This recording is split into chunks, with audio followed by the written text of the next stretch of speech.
Selamat malam, wahai para penunggu Kamar Angker. Aku Aruni, host dari Kamar Angker.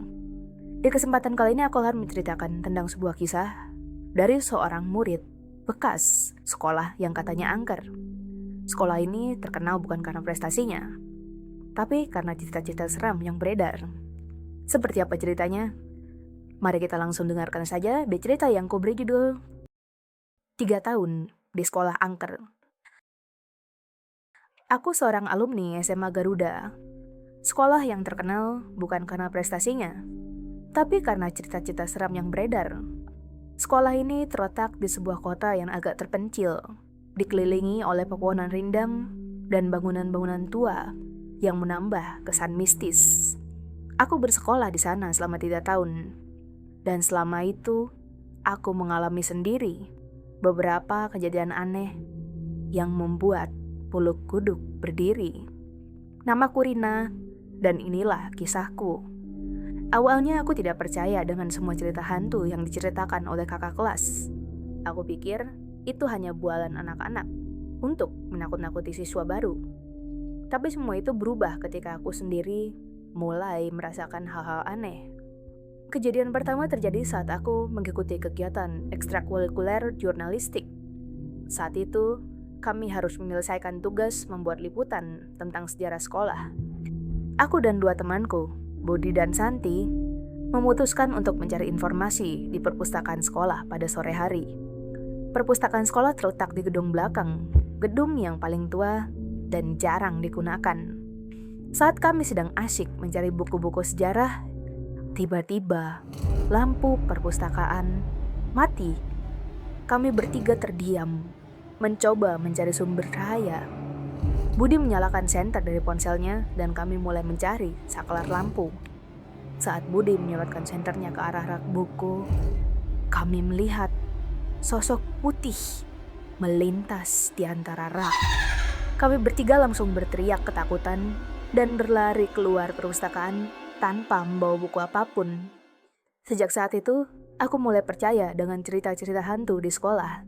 Aku jadi lebih berhati-hati dan tidak berani sendirian di tempat-tempat yang dianggap angker.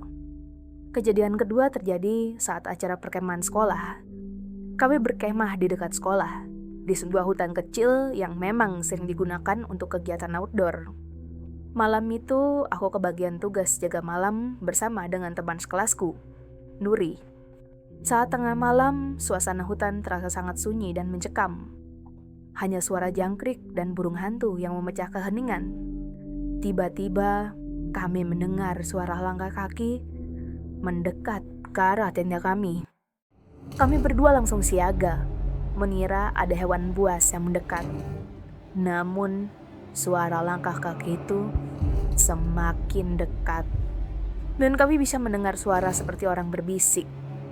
Nuri memberanikan diri untuk membuka sedikit pintu tenda, dan kami melihat sosok perempuan berambut panjang berdiri di depan tenda kami. Wajahnya pucat dan matanya kosong. Kami berdua langsung mematung ketakutan dan tidak bisa berteriak. Perempuan itu kemudian berbalik dan berjalan menjauh dari tenda kami. Kami berdua langsung menutup pintu tenda dan berdoa agar perempuan itu tidak kembali. Setelah kejadian itu, aku dan Nuri tidak bisa tidur nyenyak sepanjang malam. Kejadian ketiga yang paling membuatku merinding adalah saat aku mengikuti pelajaran tambahan di sekolah. Saat itu, aku dan beberapa teman sedang belajar matematika di kelas pada sore hari. Guru kami, Pak Herman, sedang menjelaskan soal di papan tulis. Tiba-tiba kami mendengar suara gamelan dari ruang musik. Padahal saat itu tidak ada seorang pun di ruang musik. Kami semua terdiam dan saling pandang.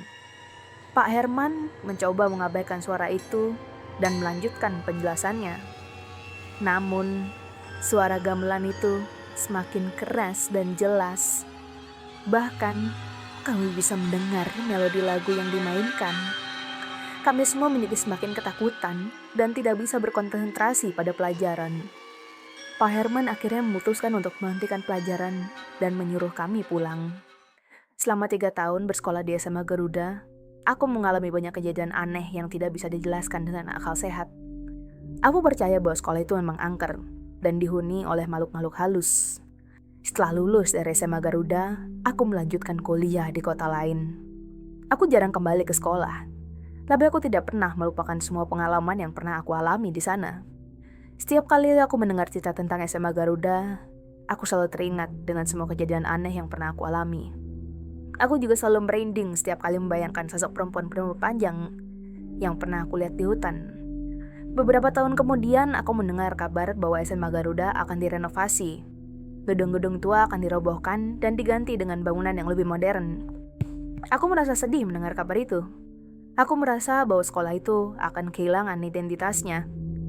Aku berharap setelah direnovasi, SMA Garuda tidak lagi angker dan menjadi tempat yang nyaman untuk belajar. Aku juga berharap arwah-arwah di sana bisa tenang dan tidak lagi bergentayangan di sekolah.